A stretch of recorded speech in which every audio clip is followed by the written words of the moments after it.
Touch base तो किया IT pack को, लेकिन थोड़ी और आपसे इस पे डिटेल्स और डिस्कस करना चाहेंगे, क्योंकि बड़े हेडविंड्स जो अब तक आईटी पैक के थे, वेज हाइक वहां से, हालांकि लार्ज कैप कंपनीज के लिए अब वेज हाइक कहीं ना कहीं हद तक एक टेलविंड जैसा भी दिख रहा है। अब रुपी पर जो डिप्रिसिएशन है वो एक टेलविंड जैसा दिख रहा है। क्या इन लेवल्स पर आपको अब कंफर्ट आता है? कहीं मिड कैप आईटी में, लार्ज कैप आईटी में आप इनकी प्री कोविड पी वैल्यूएशन देखें तो वो आपको उस लिहाज से कहीं कंफर्ट आपको आता हो? प्रियंका जी, जब जब प्रॉब्लम होगी तभी इन्फोसिस 30% सस्ता मिलेगा। अच्छे टाइम में तो 1900 2000 का ही था। या थोड़ा आईटी में सॉफ्टनेस है तभी आपको टेक महिंद्रा या एचसीएल 14-15 के पीपी मिलेंगे। तो कई बार और हमारी जो आईटी कंपनीज हैं ये ग्लोबल लीडर्स हैं, काफी कंपेटिटिव हैं। अगर आप ग्लोबल आईटी सर्विसेज का स्पेंड देखें, 22% शेयर है इंडियन आईटी सर्विसेज का। तो मुझे लगता है ये एक फेज है जहाँ पे थोड़ा सा सॉफ्टनेस आएगा। थोड़ा कॉस्ट भी बड़ा है, ट्रैवल से ऑन साइट इन्फ्लेशन है। मुझे लगता है जो एट्रिशन इश्यू है उसका भी पीक मुझे लगता है बहुत जल्द क्रॉस हो जाएगा। और यहाँ पे थोड़ा सा डिफरेंशिएशन होगा, तो जिनका रेवेन्यू मिक्स ज्यादा डाइवर्सिफाइड है, ज्योग्राफी वाइज, वर्टिकल वाइज, वो शायद डिफरेंशिएट होंगे। मार्केट शायद कर भी रहा है। अगर आप इन्फोसिस देखें पिछले 2-3 क्वार्टर से, अगर आप देखें तो रिटेल, मैन्युफैक्चरिंग में ट्रेंड काफी अच्छा है। डिजिटल अब उनका 62% है। बैंकिंग थोड़ा सा उनका सॉफ्ट रहा है, थोड़ा सा लाइफ साइंसेज भी सॉफ्ट रहा है। बट ओवरऑल उनका गाइडेंस, वो अभी भी 14-15% गाइडेंस की बात कर रहे हैं। मार्जिन शायद 21% लोअर एंड पे रहेंगे।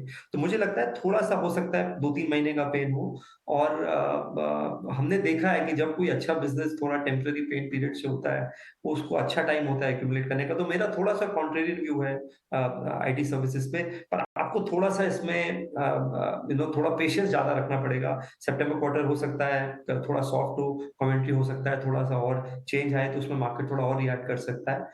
बट अगर आप एक्यूमुलेट करेंगे तो लंबे समय के लिए सेक्टर बहुत अच्छा है। आप देखिए 1998 में 4 बिलियन की इंडस्ट्री थी, अभी 140-150 बिलियन डॉलर की इंडस्ट्री है। ये 300 साढ़े 300 बिलियन डॉलर हो जाएगी इस डिकेड में। तो मुझे नहीं लगता है कि एक दो क्वार्टर खराब होने से कुछ घबराने की जरूरत है। Corporate profit to GDP of India जिस तरह से और जिस पेस पे चल रहा है, जाहिर तौर पर अभी तो बात ये भी की जा रही है कि कैपेसिटी यूटिलाइजेशन जो है वो 70% पे भी नहीं है, प्री कोविड फेजेस पे भी नहीं है। तो क्रेडिट ग्रोथ इंडिया की कॉर्पोरेट्स की वो one of the best phase पे आने की उम्मीद है। आप अब फर्दर जो कॉर्पोरेट अर्निंग्स आएंगी नए, अब जो कमिंग क्वार्टर होगा, गोइंग फर्दर होगा, किस तरह की एक्सपेक्टेशन कॉर्पोरेट अर्निंग्स की रख रहे हैं? तो मुझे लगता है बैंक्स और फाइनेंशियल्स में आपको अपग्रेड्स मिलेंगे थोड़े बहुत। क्योंकि क्या होता है कि जैसे आपने बोला कि बैलेंस शीट क्लीन अप हो गई है, तो एक तो बैंक्स की एनआईआई ग्रोथ बहुत अच्छी आ रही है। आप देखिए बैंक क्रेडिट 15% है, तो कुछ अच्छे बैंक्स आपको 20% क्रेडिट ग्रोथ करते हुए दिखेंगे। उसके साथ साथ आपका निम थोड़ा सा बढ़ेगा, नेट इंटरेस्ट मार्जिन, क्योंकि जब इंटरेस्ट रेट बढ़ता है तो बैंक्स के निम इनिशियल फेसेस में एक्सपैंड होता है, या स्पेशली बैंक जिनका कासा रेशियो बहुत अच्छा है। तीसरा, आपका क्रेडिट कॉस्ट नीचे रहेगा, क्योंकि हम एक दूसरी साइकिल में आ रहे हैं, तो आपको प्रोविजनिंग कम करनी पड़ेगी। तो ये तीनों चीजें कन्वर्ज होगी तो नंबर्स आपके बैंक्स के बहुत अच्छे आएंगे। ट्रेजरी भी आपको जो यील्ड्स काफी स्टेबल हो गई, और इंडिया का अगर बॉन्ड ग्लोबल बॉन्ड इंडेक्स में इंक्लूड हो जाता है तो हमें और सॉफ्टनिंग 10 ईयर बॉन्ड में देखने को मिल सकती है।